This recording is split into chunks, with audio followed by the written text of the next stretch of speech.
The wheels of the British Airways flight shrieked against the tarmac of Murtala Mohammed International Airport, jolting Amaka awake. Lagos heat bled through the plane's windows like a warning. Her chest tightened. After 2 years abroad, she was back, but not for joy, not for family. The arrival hall was chaos. Hawkers yelled. Porters argued. The smell of fried plantain mixed with jet fumes. Amaka scanned the crowd. No driver. Of course, Chief Ejike Okonkwo, her father, didn't even bother. She flagged down a battered yellow cab, squeezed her suitcase in, and stared out as Lagos screamed past. Giant billboards promised luxury, while street boys begged beside Bentleys. When they reached the Lekki Phase 1 estate, the black gates opened slowly, like jaws. Inside, the mansion stood pristine and lifeless. Marble floors, glass stairs, but no soul. Madame Efima, her stepmother, offered a dry smile before vanishing. Her father barely looked up from behind his antique desk. "Welcome," he muttered, eyes fixed on dusty papers. No hug, no warmth, only silence. Later, alone in her childhood room, Amaka sat on the edge of a bed, the air too still. The walls were clean, but she could feel the grime of something deeper. Secret, regret. This wasn't homecoming. It was a warning.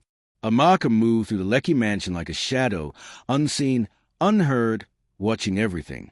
Her psychology degree had taught her to read tension like text. And this house? It hummed with it. Chief Kelechi avoided eye contact. Madame Efima barked at staff, snapped at silence.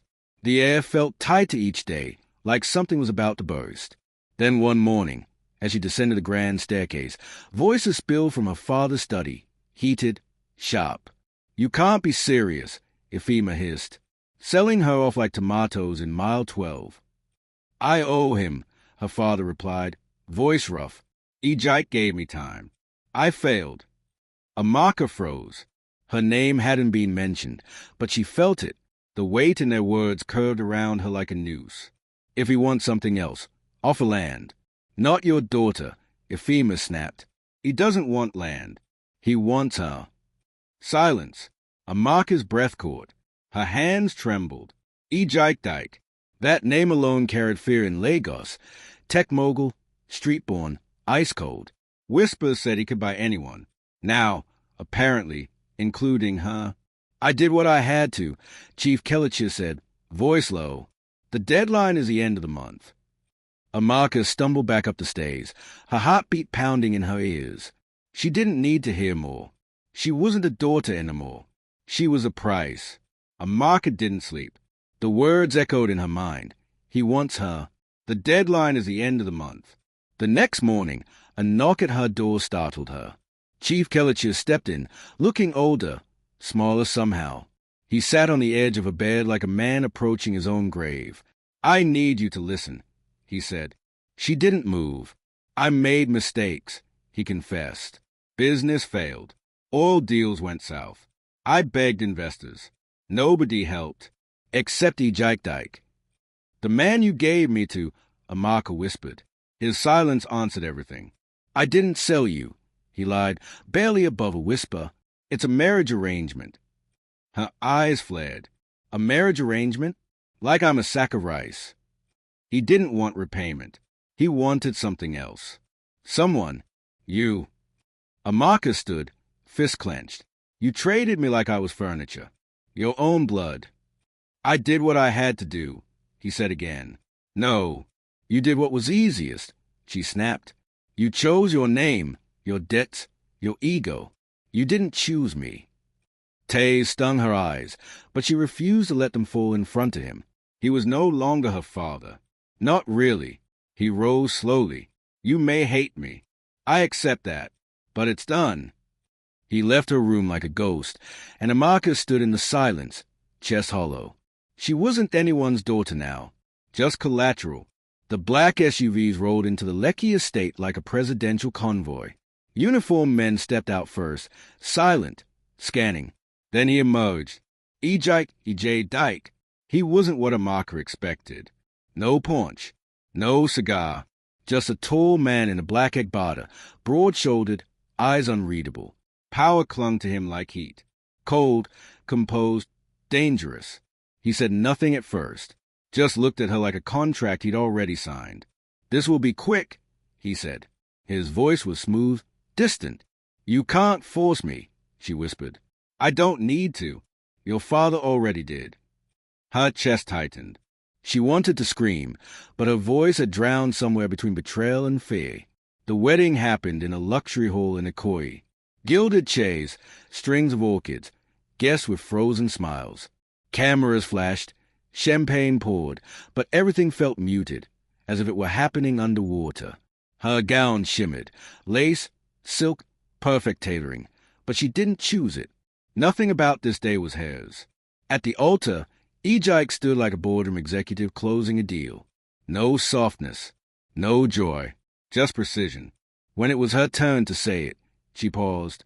One glance at her father's downtown face was enough. I do, she whispered. I do. Ejike echoed flatly. The crowd clapped. Somewhere, a violin played. But to Amaka, it felt like a coffin had just closed. That night, she barely remembered the reception. Laughter blurred into silence, wine into numbness. She was a bride, but not a wife. Just owned. Amaka woke up in a bed too soft, too cold. The silk nightgown clung to her skin. She hadn't chosen it, just like she hadn't chosen the man who now owned the house. And her. The Banana Island mansion was flawless. Marble floors, golden chandeliers, velvet curtains. A palace on water.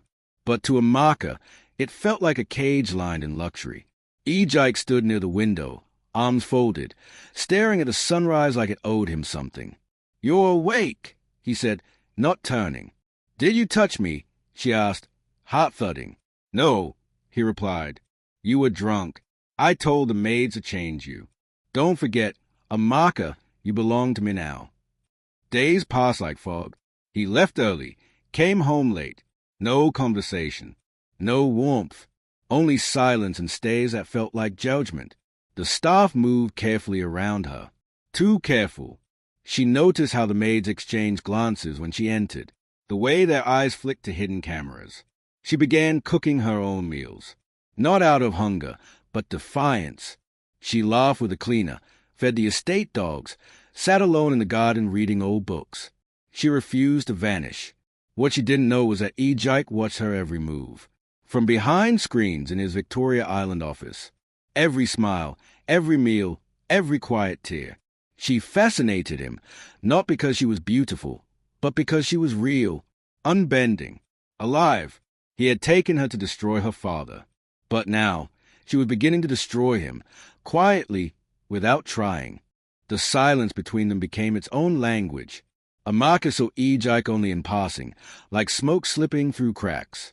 He watched her, always, yet when she looked back, he vanished. One evening, she snapped. He entered the house, unbothered, heading upstairs. Why did you marry me if you plan to pretend I don't exist? She asked, voice sharp. Ejike paused, back turned. For a moment, he looked like he might answer, but then he walked away. 2 days later, Amaka overheard two staff whispering outside the kitchen. Stage 1, one said. It came back. He's hiding it.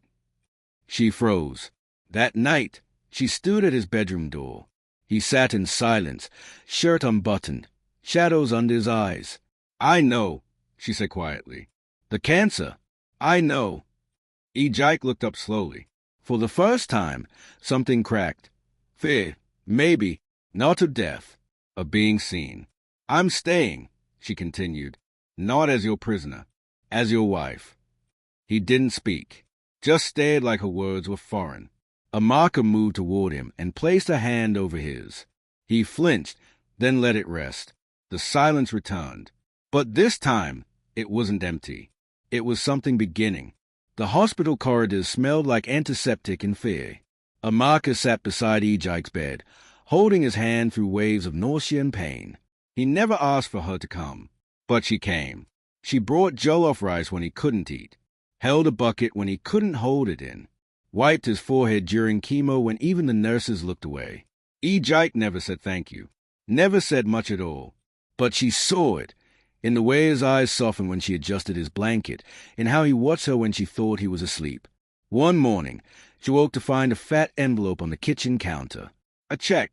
A letter. Thank you for your care. You're free now. Take this and leave. Her hands shook as she read it. The old Ejike had returned, cold, strategic, distant. But she wasn't that girl anymore. She stormed into the living room, waving the letter. You think money erases this? You think you still get to decide everything? He stood there, quiet. I love you, she said, tearing the letter in two. Not out of duty, not out of pity. I stay because in all this mess you became my heart. Ejike looked stunned. His shoulders dropped, as if the war inside him finally collapsed. I don't deserve you, he whispered. She stepped closer. Then fight to become the man who does. He kissed her like he had been drowning. And in that moment, the mansion no longer felt like a cage. It felt like the beginning of home.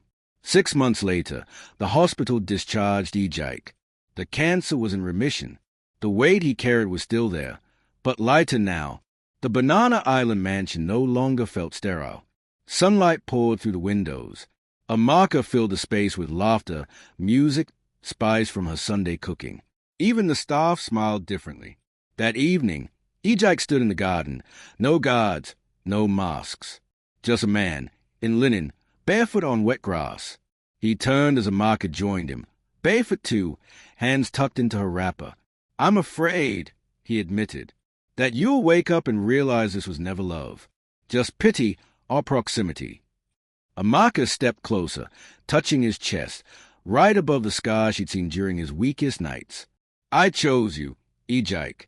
Not the money, not the mansion. You. He held her like a man holding light. Stay, he whispered.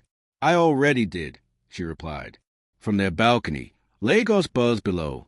Horns, generators, love song floating from a neighbor's radio. But inside, there was peace. Not perfect, not easy, but earned. Two broken souls, once joined by transaction, now rebuilt by choice. Together, they rewrote their ending.